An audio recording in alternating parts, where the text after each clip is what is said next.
மக்களே, இந்த சைனாக்காரனுங்களுக்கு நம்ம இந்தியா வம்புழுக்கலன்னா பொழுதே போகாது போல. நம்ம கூட எப்ப பார்த்தாலும் ஏதாவது ஒரு சண்டை போட்டுக்கிட்டே தான் இருக்கானுங்க. அவனுங்களுக்கு நம்ம கூட பார்த்தீங்கன்னா, பொலிட்டிக்கல் லெவல்லயும் இஷ்யூ இருக்கு, பார்டர் லெவல்லயும் இஷ்யூ இருக்கு. இந்தியாவுக்கும் சைனாவுக்கும் நடுவுல கிட்டத்தட்ட இந்த லைன் ஆஃப் கண்ட்ரோல் வந்து ஒரு 3500 கிலோமீட்டர் ஓடிட்டு இருக்கு. அக்ஷய் சின்ல இருந்து இந்த எண்டு வரைக்கும்.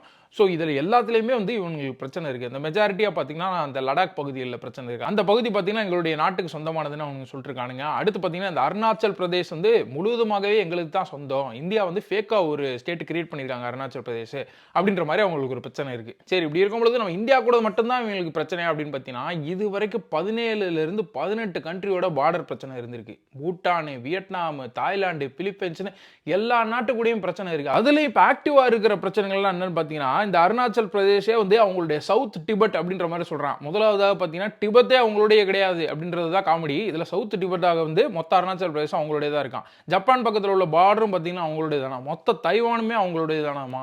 சவுத் சைனா சி இருக்கு பார்த்தீங்களா, அதுவுமே அவங்ககிட்ட தான் இருக்கான். இதனால எந்த பக்கம் திரும்பினாலுமே எங்களுடைய டாமினேஷன்ல தான் இருக்கும்னு சைனா நினைச்சிட்டு இருக்கு. எப்படி அமெரிக்காவும் ரஷ்யாவும் ஒரு கோல்டு வார்லயே இருந்தானுங்களோ, அதே மாதிரி தான் இந்தியாவும் சைனாவும் கிட்டத்தட்ட ஒரு கோல்டு வார்லயே இருந்துச்சு. இப்படி இருக்கும்பொழுது இந்த பிரச்சனை எல்லாம் உச்சகட்டமா போய் 2020ல கால்வான் பள்ளத்தாக்குல 2 நாட்டு ஆர்மியும் மோதி அடிச்சுக்கிட்டு 2 பேருமே செத்து போனாங்க. அதுக்கடுத்து பாத்தீங்கன்னா, இந்தியால சீனாவுடைய ஆப்ஸ் எல்லாமே தடை செய்யப்பட்டுச்சு. இந்தியால இருந்து சைனாக்கோ, சைனால இருந்து இந்தியாவுக்கோ எந்த ஒரு விமானமும் போக கூடாதுன்னு சொல்லி அதெல்லாம் தடை செய்யப்பட்டு கிட்டத்தட்ட 2 நாடு உறவுகளிலுமே ஒரு விரிசல் விழுந்துச்சு. ஆனா அதெல்லாத்தையும் தாண்டி இப்ப லேட்டஸ்டா பாத்தீங்கன்னா 2 நாட்டு தலைவர்களும் மீட் பண்ணிட்டு 2 பேருமே வந்து நாங்க ஒண்ணுக்கு ஒண்ணு அப்படின்ற மாதிரிலாம் பேசி இப்ப அது சரி பண்ற மாதிரி இருக்கும் பொழுது மறுபடியும் ஒரு பிரச்சனை கொண்டு வந்து இழுத்துருக்கானுங்க. என்ன இருக்கு அப்படின்னு பாத்தீங்கன்னா, அருணாச்சல் பிரதேசை சேர்ந்த பெம் வாங் அப்படின்ற ஒரு பெண்மணி வந்து இங்கிலாந்துல வாழ்ந்திருந்திருக்காங்க. இவங்க பாத்தீங்கன்னா இங்கிலாந்துல இருந்து ஜப்பான் போயிருக்காங்க. அப்ப நடுவழியில லே ஓவர் பாத்தீங்களா, அது வந்து சைனால உள்ள ஷாங்காய் புடாங் அப்படின்ற ஏர்போர்ட்ல போட்டுருந்திருக்காங்க. சோ சைனா போய் அந்த ஏர்போர்ட்ல இறங்கின அவங்களுக்கு பாத்தீங்கன்னா அங்கேயே மறுபடியும் ஒரு செக்கிங் நடந்திருக்கு. அப்ப என்ன இருக்கு அப்படின்னு பாத்தீங்கன்னா, அவங்களுடைய பாஸ்போர்ட் வாங்கி பார்த்த அங்க உள்ள ஆட்கள் வந்து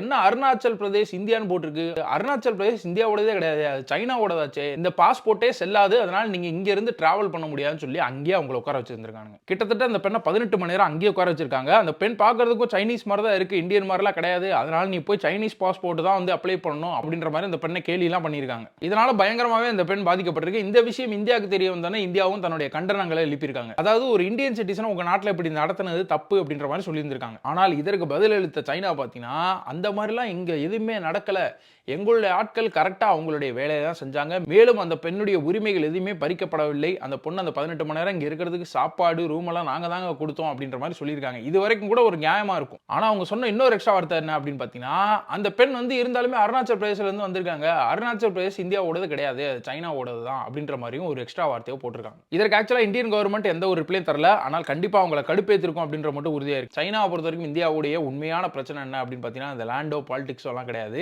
இந்தியால அதிக மக்கள் கூட்டிட்டே வராங்க. இதுக்கு முன்னாடி உலகத்திலே அதிக மக்கள் இருக்கிற இடம் சைனாவா இருந்துச்சு, இப்ப இந்தியால இருக்கு. அதையும் தாண்டி இந்தியால நிறைய இளைஞர்கள் தான் வந்துட்டு இருக்காங்க, சைனால முதியோர்கள் தான் இருந்துட்டே இருக்காங்களாம். சோ இதே மாதிரி போயிடுச்சுன்னா இந்தியா வந்து சைனாவோட மேல போறதுக்கு அதிக வாய்ப்புகள் இருக்கு அப்படின்றது தெரிஞ்ச சைனா இந்த மாதிரி சம்பவங்கள் எல்லாம் பண்ணிட்டு இருக்கு. மேலும் உலக நாடுகளுக்கு இந்தியா மேல ஒரு கடுப்பு என்ன அப்படின்னு பார்த்தீங்கன்னா, இந்தியா என்னைக்குமே ஒரு சைடு எடுக்காம நடுவுலயே இருக்கும். அது வந்து நிறைய பேருக்கு பிடிக்கல. அதனால இந்தியாவை எப்படியாவது ஏதாவது ஒரு சைடு சாய வச்சு அடிக்கணும் அப்படின்றதுலயே மற்ற நாடுகள் குறியா தான் இருக்கு. இந்த வீடியோ பிடிச்சிருந்தா லைக் பண்ணுங்க. மீண்டும் அடுத்த வீடியோவில் நாளைக்கு உங்களை நான் சந்திக்கிறேன். நன்றி, வணக்கம்.